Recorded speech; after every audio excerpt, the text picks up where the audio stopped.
Nora Blackwood had given up hope of finding a normal roommate when Quinn's application appeared in her inbox like a miracle. After 3 months of interviewing people who wanted to turn her living room into a crypto mining operation, or who couldn't understand why leaving tuna salad on the counter for a week was problematic, Quinn seemed almost too good to be true. Their email was professionally written, included spotless credit references, and came with a security deposit offer that made Nora wonder if they were secretly wealthy. When she asked about employment, Quinn simply mentioned working in atmospheric data collection with frequent travel requirements.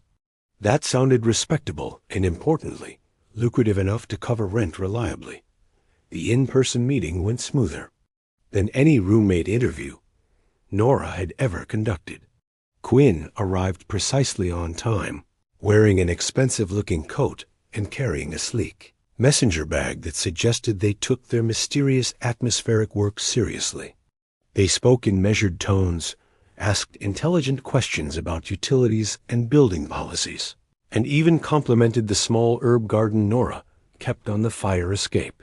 The only unusual aspect was Quinn's preference for handling arrangements electronically afterward, but Nora wasn't about to complain. After dealing with potential roommates who wanted to negotiate everything from rent amounts to refrigerator shelf allocation, Quinn's straightforward approach felt refreshing. They signed the lease digitally within 48 hours. Living with Quinn turned out to be the most pleasant roommate experience Nora had ever had. They kept their portion of the apartment meticulously clean, never monopolized the bathroom, and somehow their presence seemed to improve the apartment's infrastructure. Nora's usually temperamental internet connection became lightning fast and stable. Her laptop, which typically overheated during long research sessions, now ran cool and efficient. Quinn maintained some particular habits that Nora initially attributed to personal preferences. They kept the thermostat at exactly 68.7 degrees, not 69, not 68, but precisely 68.7 degrees. Nora assumed this was just someone being extremely particular about comfort, which she could respect. More intriguing was Quinn's habit of humming while performing household tasks. The sound wasn't typical humming. It had a deeper, more resonant quality that seemed to carry perfect pitch. Nora's plants responded remarkably well to it. Her struggling basil plant suddenly flourished, producing leaves twice its normal size. Even her notoriously difficult orchid began blooming consistently for the first time in 2 years. The food situation presented its own mysteries. Quinn ate normal meals when they shared dinner, but Nora occasionally discovered unusual items in the refrigerator. Bottles containing silver-colored smoothies, containers of food that seemed to shift color in different lighting, and snacks Quinn claimed were imported specialties from their hometown. When Quinn offered to share one of the metallic smoothies, Nora discovered it tasted unlike anything she'd experienced. Not unpleasant, but completely unfamiliar. Like drinking distilled starlight. By December, Nora had settled comfortably into their routine. Quinn traveled approximately half the time for their atmospheric research, giving Nora space when needed. When Quinn was home, they proved surprisingly good company, though they asked oddly specific questions during movie nights. Why did characters make particular facial expressions when experiencing conflicting emotions? Was the frequency of casual physical contact between friends depicted accurately?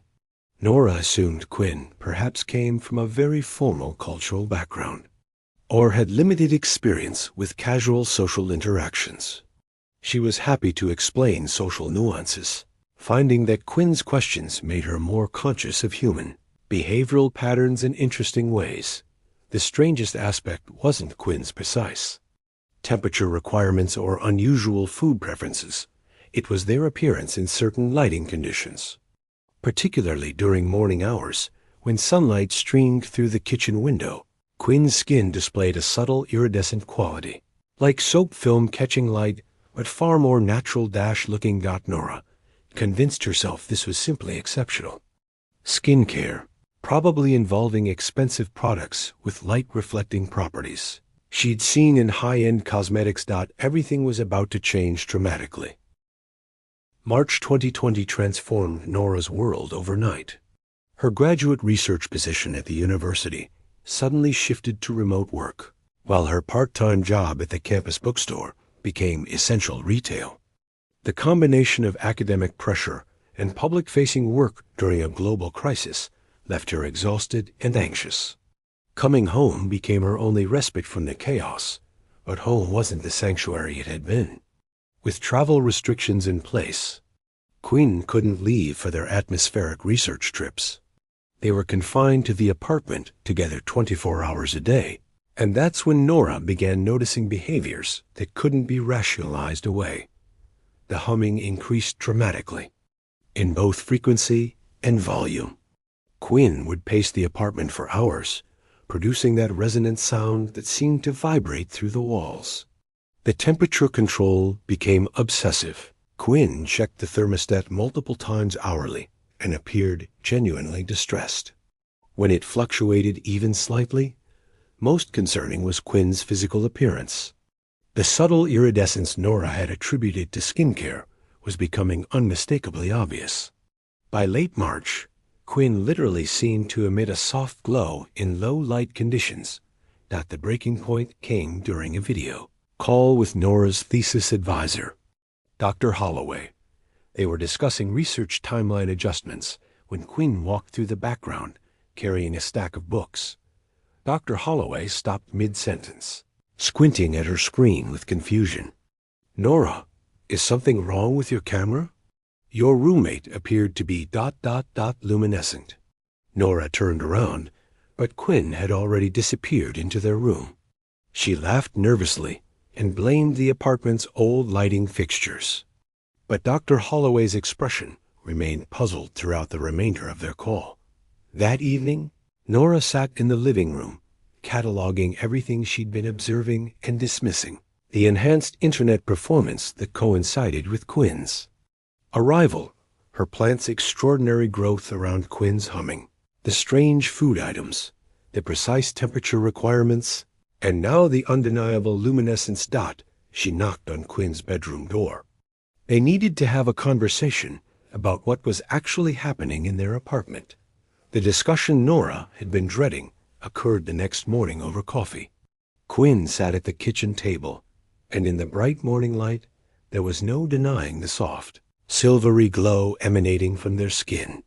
"We need to talk," Nora said, setting her mug down with more force than necessary. Quinn looked up with unusually bright eyes and nodded slowly. "I know Dr. Holloway noticed something yesterday." "Quinn, what's going on? And please don't tell me it's really good skincare, because I'm not buying that anymore." For a long moment, Quinn stared into their coffee cup. Nora noticed they never actually drank it, just held the warm mug as if drawing comfort from its heat. Finally, Quinn took a deep breath. "I'm not exactly from around here." Nora laughed, but it came out nervous and shaky. "What, like you're from overseas or something? More like several star systems away." Nora felt her brain temporarily stop processing. She blinked repeatedly, waiting for Quinn to smile or indicate they were joking. But Quinn sat there looking miserable and definite glowing in the morning sunlight. "You're telling me you're an alien," Nora said flatly. "We prefer extraterrestrial researcher, but yes, essentially." Nora stood and paced around the kitchen several times.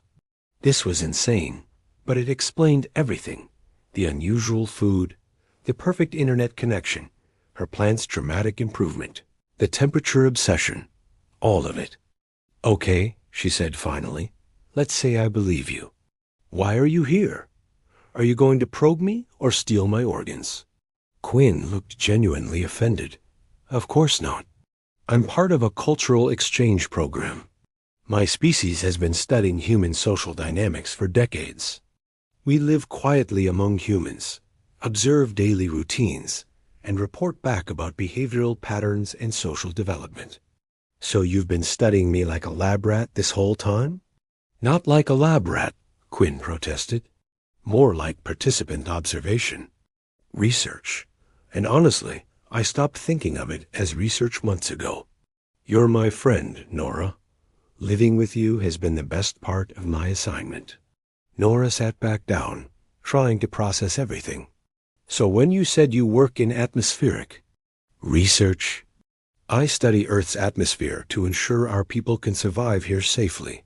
It wasn't technically a lie. And the humming? Quinn looked embarrassed. That's something my species does when we're content. It helps regulate body temperature and has beneficial effects on plant growth. I didn't realize it was so obvious. They sat in comfortable silence while Nora's brain caught up. Strangely, she wasn't as frightened as she probably should have been. Quinn was still Quinn, the same considerate roommate who never left dishes in the sink. So what happens now? Nora asked. Actually, that's where we have a problem, Quinn said, suddenly looking worried. I was supposed to return home last month, but with travel restrictions, I can't reach my extraction point. I'm stuck here for several more months. That doesn't sound terrible. We'll keep doing what we're doing. Quinn shifted uncomfortably. There's something else I didn't mention, because I thought I'd be gone by now. Nora felt her stomach drop. What kind of something else? My species undergoes a biological cycle every 7 Earth years. It's like if humans had a season where their body temperature fluctuated dramatically, and they had overwhelming urges to reorganize their living space, but much more intense. And it requires having someone nearby for someone to help regulate temperature and provide emotional stability during the process. Nora stared at Quinn. And this is happening now? It's already started.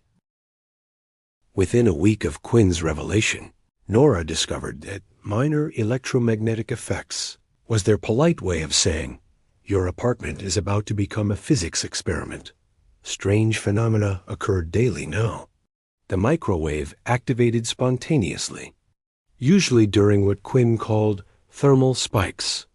Nora's laptop connected to networks that shouldn't exist, with names like nebula_mesh_7 and deep_field_guest.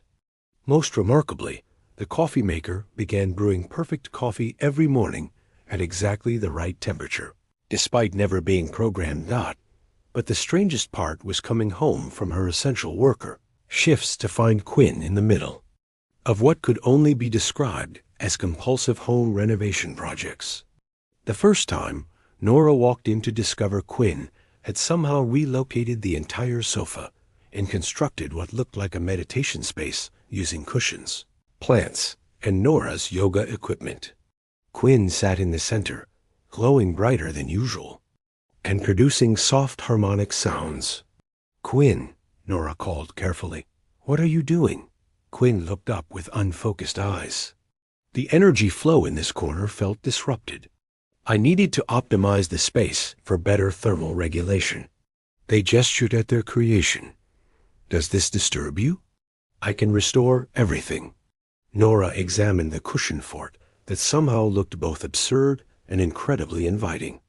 Actually, it looks comfortable. Are you feeling all right? You seem disoriented. Temperature regulation requires more energy than usual today. Building helps me focus on something other than the internal heat fluctuations. Nora really looked at Quinn then. Their usually neat appearance was disheveled. Faint silvery patterns were visible on their skin, and they radiated warmth like a space heater. New plan, Nora said. You're obviously having one of those episodes. What do you need?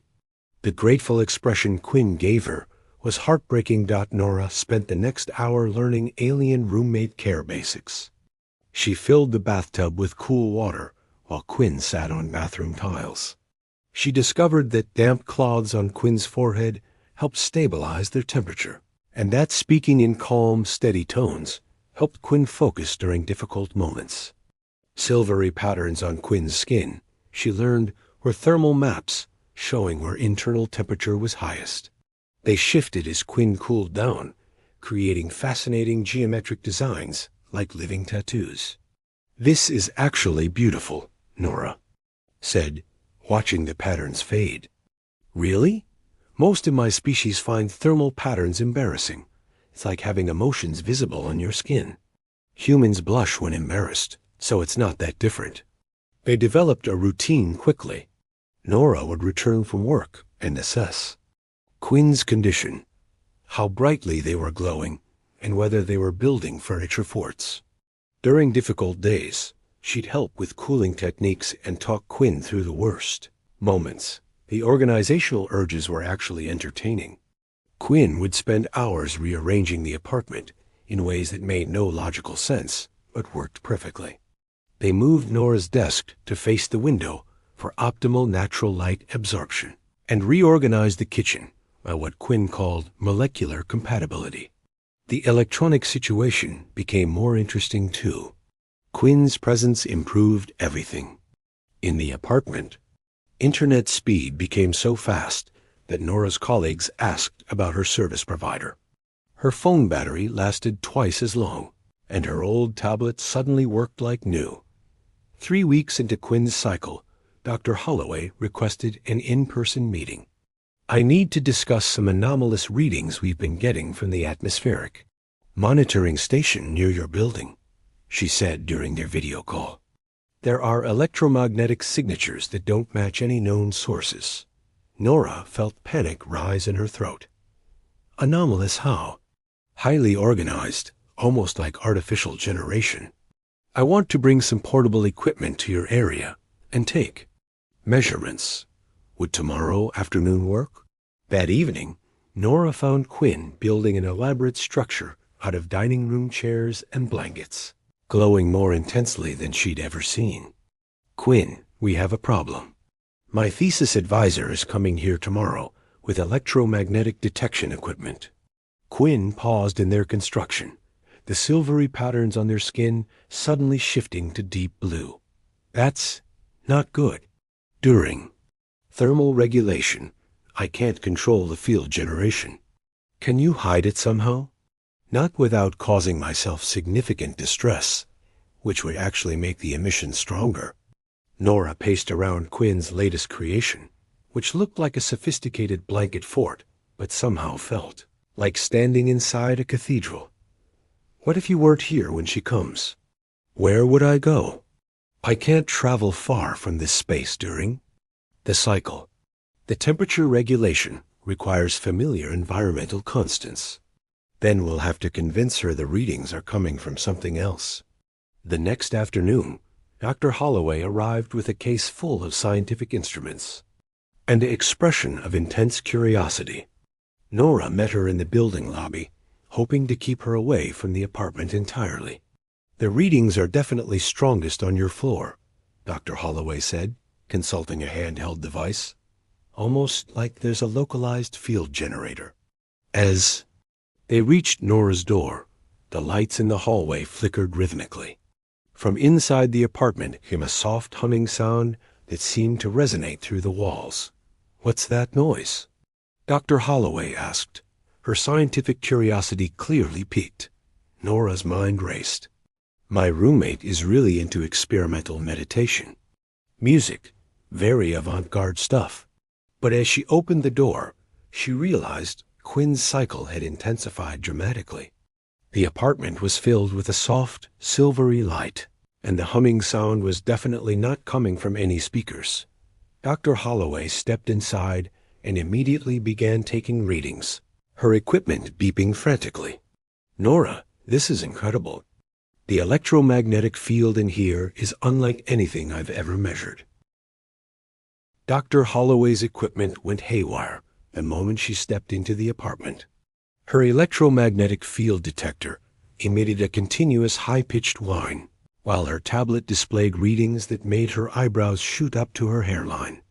"Nora, this is extraordinary," she said, moving through the living room with scientific fascination. "The field strength in here is off the charts, but it's not chaotic, it's highly organized, almost like it's being generated by something with intelligence." Nora watched in horror as Dr. Holloway approached Quinn's latest construction, an elaborate blanket cathedral that was definitely glowing from within. The humming sound grew louder, and Nora could see the silvery patterns on Quinn's skin shifting to deep amber through the translucent fabric. The resonance frequency is particularly strong near this structure, Dr. Holloway said, extending her detector toward Quinn's hiding place. What exactly is your roommate doing in there? Deep meditation, Nora said desperately. Very intense. Breathing exercises. Breathing exercises that generate electromagnetic fields? Dr. Holloway's academic skepticism was evident. Nora, I need to document this. This could be a groundbreaking discovery. Before Nora could object, Dr. Holloway was pulling back one of the blankets. Quinn sat in the center of their construction, eyes closed, skin glowing like moonlight, on water, surrounded by geometric patterns of light that pulsed in rhythm with their heartbeat. Dr. Holloway dropped her equipment. What the hell is that? She whispered. Quinn's eyes snapped open, revealing irises that were currently silver instead of their usual brown. The humming stopped abruptly, and the apartment's lights flickered. Nora, Quinn said quietly, I think we need to have a different conversation with Dr. Holloway. The next hour involved the most surreal academic discussion of Nora's life. Dr. Holloway, after several minutes of scientific denial, followed by frantic note-taking, was surprisingly accepting of Quinn's extraterrestrial nature. This explains so many atmospheric anomalies we've been tracking, she said, scribbling furiously. The electromagnetic signatures, the unusual particle readings. You're not just studying our atmosphere, you're interacting with it.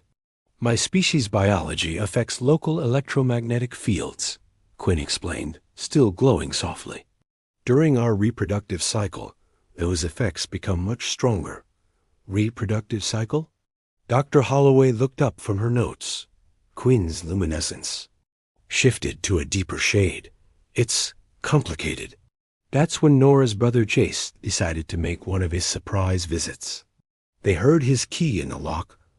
Nora had given him emergency access years ago, just as Quinn was explaining the biological necessity of having a compatible partner during the cycle's peak phase. Hey, Nora, I was in the neighborhood and thought I'd... Jace stopped in the doorway, taking in the scene. His sister sitting next to a glowing humanoid figure, an older woman with scientific equipment scattered around her feet, and what appeared to be a blanket fort that was emitting its own light. What the fuck is going on here? Jace demanded. Language, please, Dr. Holloway said absently, still taking notes. We're in the middle of documenting first contact with an extraterrestrial species. Jace looked from his sister to the glowing figure to the scientist and back again. Nora, please tell me you haven't joined some kind of cult. It's not a cult, Jace.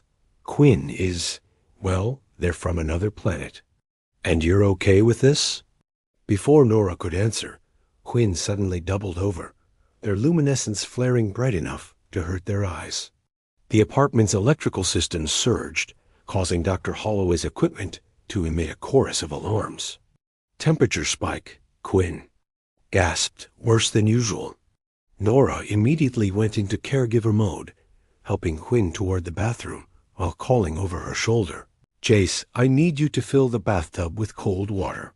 Dr. Holloway, can you turn off that equipment?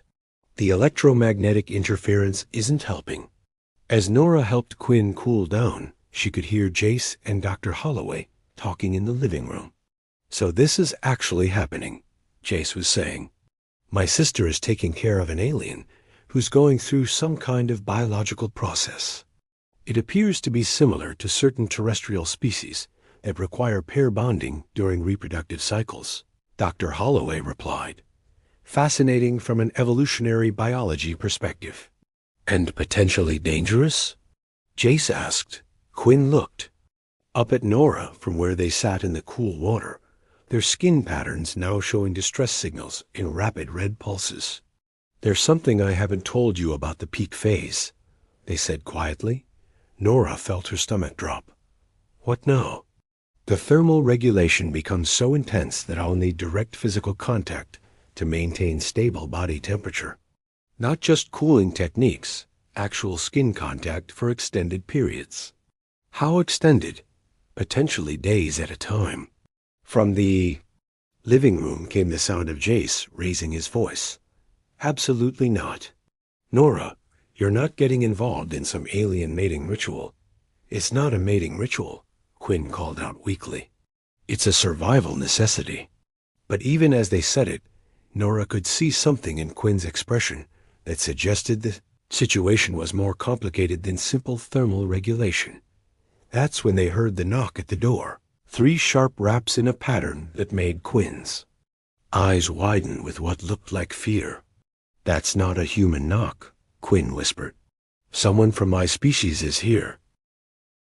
The woman at the door looked entirely human until she spoke. Her voice carried the same harmonic undertones as Quinn's humming, and her eyes held that same unusual brightness. I am Vera Chun, she said, though Nora suspected that wasn't her. Real name, I'm here for Quinn. Dr. Holloway was immediately fascinated. Another extraterrestrial? This is unprecedented. Not another, Vera corrected, stepping into the apartment. I'm Quinn's assigned extraction specialist. They were supposed to return home 6 weeks ago. Quinn emerged from the bathroom, still glowing but looking distinctly nervous. Vera, I can explain the delay. The delay isn't the problem, Vera said, her gaze taking in Quinn's obvious physical state.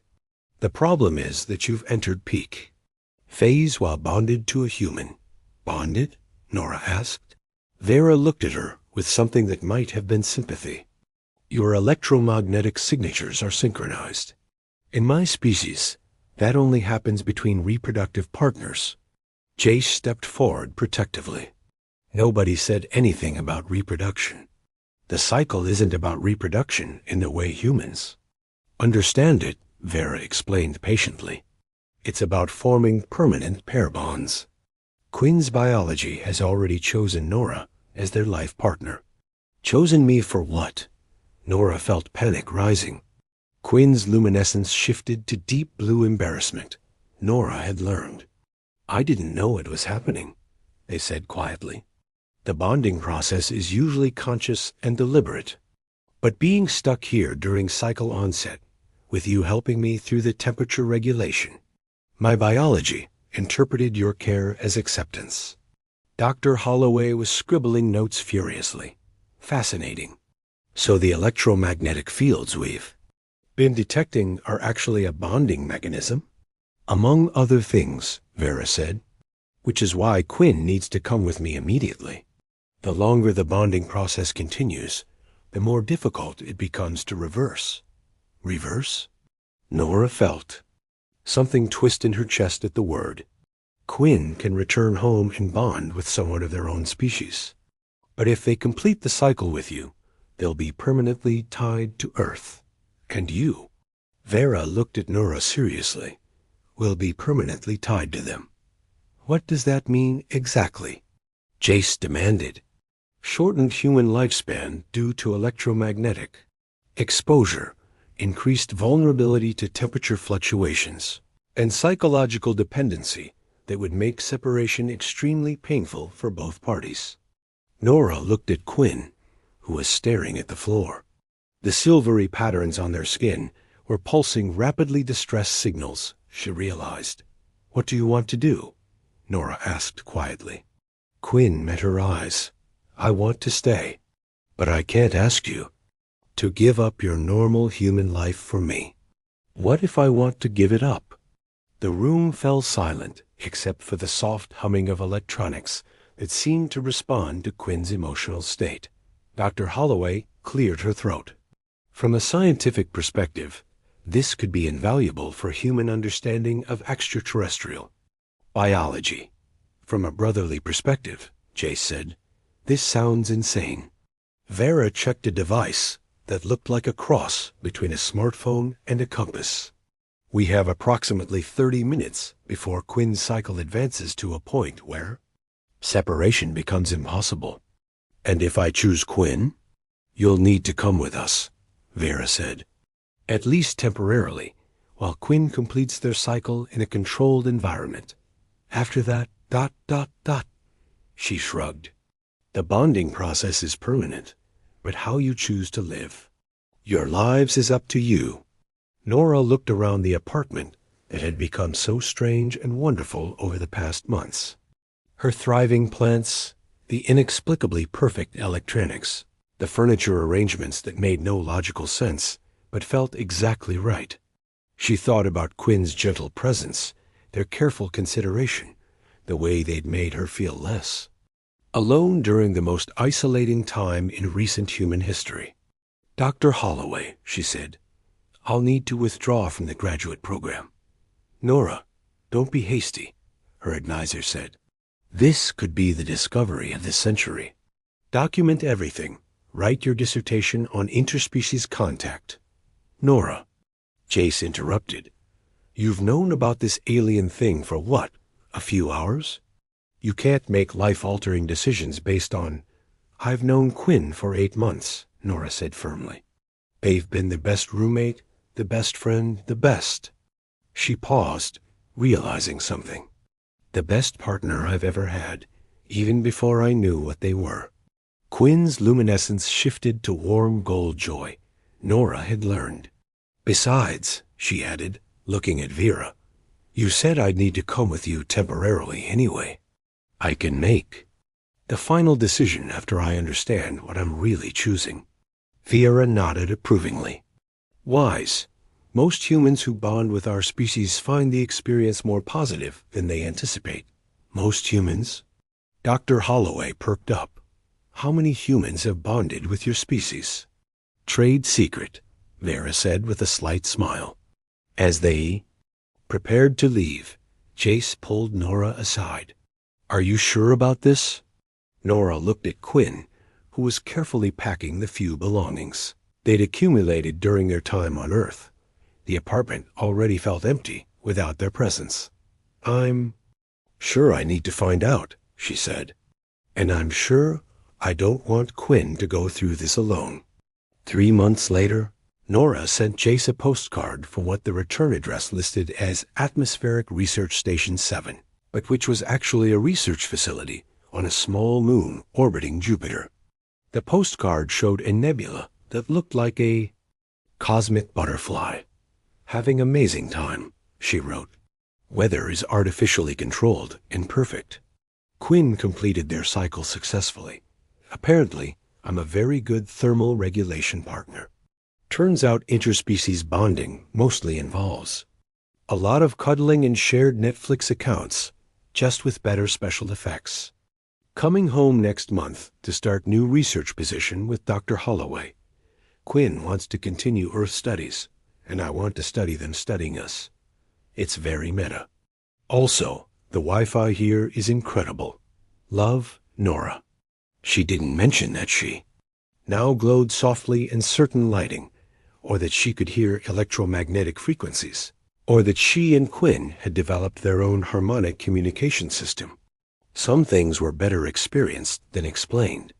The apartment in the city sat empty for exactly 37 days before new tenants moved in. A graduate student named Marcus and his roommate Sam, who claimed to work in geological surveys and traveled frequently for work. Dr. Holloway made a note to monitor the atmospheric readings near that building again, just in case.